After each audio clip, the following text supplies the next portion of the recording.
It's really dry here, so if you notice that my lip is split, I'm fine. It's just Colorado's a desert.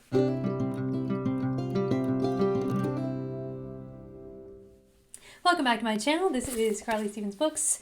So I recently read Seven Figure Fiction, How to Use Universal Fantasy to Sell Your Books to Anyone by Theodora Taylor. I think she writes under T. Taylor for her nonfiction, just to kind of separate that out. At least that's my understanding. She has a huge backlist of books. As far as I can tell, they are pretty much all fantasy, or I'm sorry, not fantasy. Some of them are fantasy, but they are romance. And you can tell when you read this book. So I started hearing all about the idea of universal fantasy in a bunch of the podcasts that I listened to, and I got more curious about what this concept was. So that's when I decided to go out on a ledge and buy this book. So I read it and I wanted to just give an honest review of what I thought. If you like this type of video where I talk about craft books or even not craft books and kind of give you my opinion about them, then let me know in the comments. I would be happy to do more of them, but only if that's something that you feel you could benefit from. So the essential concept is that if you have enough universal fantasies, quote unquote, in your story, then you don't need to be as objectively good a writer as somebody else. Your books will sell and you'll end up making more money over time.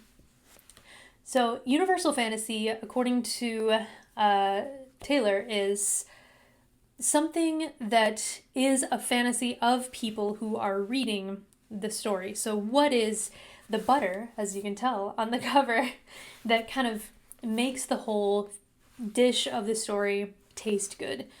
It might not be great for you necessarily, but it's something that will appeal to the reader in the moment, that will make them be happy to kind of use the main character as their personal avatar to perhaps escape the situation that they're in or live out some kind of fantasy that otherwise they would not be able to live out in the same way. So one of the reasons that I did get this book is that I didn't know any examples of these mythical universal fantasies that she was talking about. So she sets things up with just the teaser, as you kind of normally do with this sort of book, and then she explains what a universal fantasy is and gives plenty of examples. The examples are helpful on the one hand, but then sometimes she'll throw something in there and I'm like, I don't think that's anybody's fantasy. So I'm going to share with you some of what she talks about, some of the examples that she does give. So one of them is being forcibly taken from your current situation, being kind of torn away from your normal world. And she explains it like, okay, there's somebody who is reading your book and maybe she's making dinner for her family and her kids, and they're not going to like the vegetables that she's chosen, and she just wishes that she could be whisked away somewhere else. So if the character in this story is whisked away somewhere else, but also is forcibly taken away to somewhere else, then there's no guilt involved for having left, and instead you can experience this whole other thing. So you think about something like Beauty and the Beast, right? She's forcibly taken out of this situation that she's really not enamored with all that much, and there she can experience this whole other world and live some adventure. She says that these universal fantasies are different than tropes, and some of them, to me, it seems like a Venn diagram that overlaps. She says that tropes are more like the what of the story, like, what kind of story is this? It's enemies to lovers. But the universal fantasies would be the particular moments that you infuse into the different chapters, like in an enemies to lovers romance, for example, the moment when somebody who is a bully to everybody else goes out of his way to show that he cares about this one individual, and that's the main character. Maybe something like Twilight, when Edward stops that car from hitting Bella, and so you realize that the hot guy, the powerful guy, the one who doesn't like other people, likes you So that's another universal fantasy, this idea that the one who has the most power, the most clout, the least care, has all those things aimed toward you. So I did find it helpful to get those examples of different universal fantasies that you can kind of layer into your stories, just to make sure that there is something that is just kind of like a shot of dopamine in each of the chapters that you're writing. It is geared very much toward romance. I believe she gives some examples of stories that aren't, but for the most part, she'll speak mostly to a romance audience. So there's that. Take it with a grain of salt. I feel like this would be the most helpful for people who write in a romance or romance adjacent genre, but you can still use some of the things. One element that I found interesting and helpful in this was how you capitalize on those universal fantasies rather than, say, some of the overall tropes like I was talking about in your advertising. She says that she gives examples, even screenshots of some of the most effective advertising that has worked for her. And it doesn't explain what the story is about necessarily. It doesn't give a synopsis. It doesn't do any of those things. Instead, it gives more like the feeling of one of the main fantasies that this kind of fulfills, that you can kind of live out throughout the story. So do I feel like I can become a 7-figure author using this method?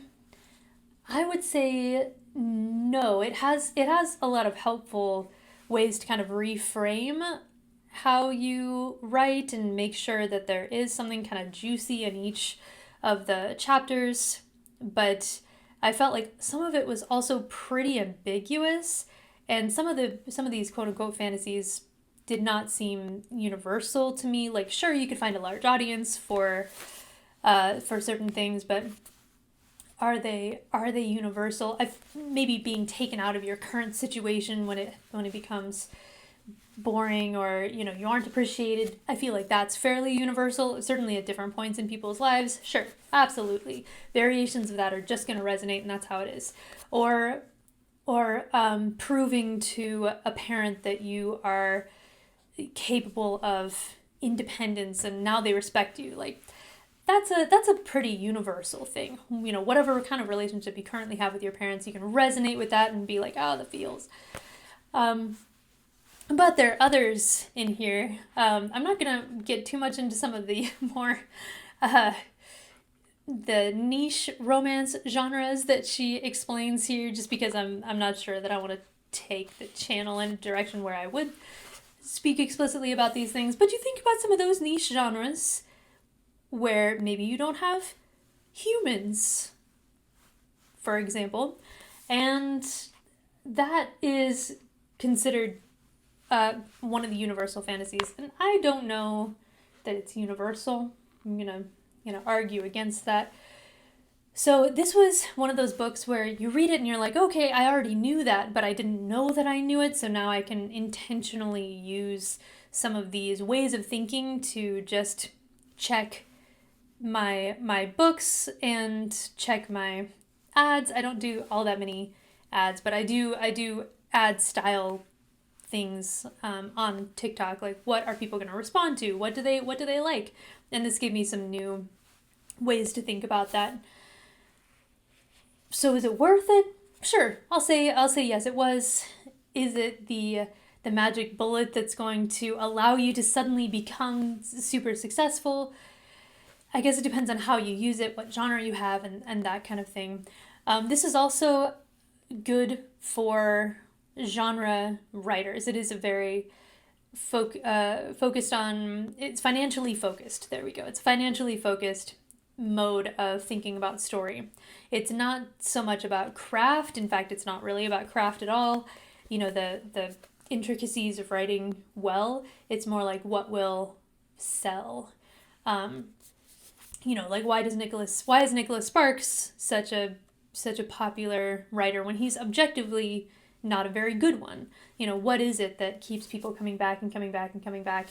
And And Theodore Taylor would say that it's that butter, it's all those shots of dopamine that you get throughout the experience of his stories and his books by big and small universal fantasies. So I'll just give you a couple more examples because that's really what I looked for before buying this book. I'm not going to say all of them because that would be that would just not be right. Buy the book if you're interested in more. But I'll look at a few more here.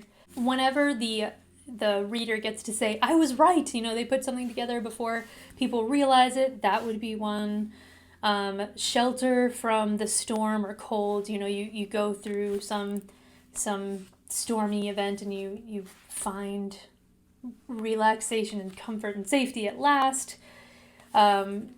So fated love would be another one, like you're fated to love this person and it ends up still working out.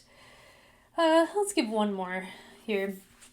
One that she talks about is the quote-unquote slay all day, and it's the person who is always perfectly put together. She knows the right thing to say. She has a killer power outfit, like the main character in Scandal, for example.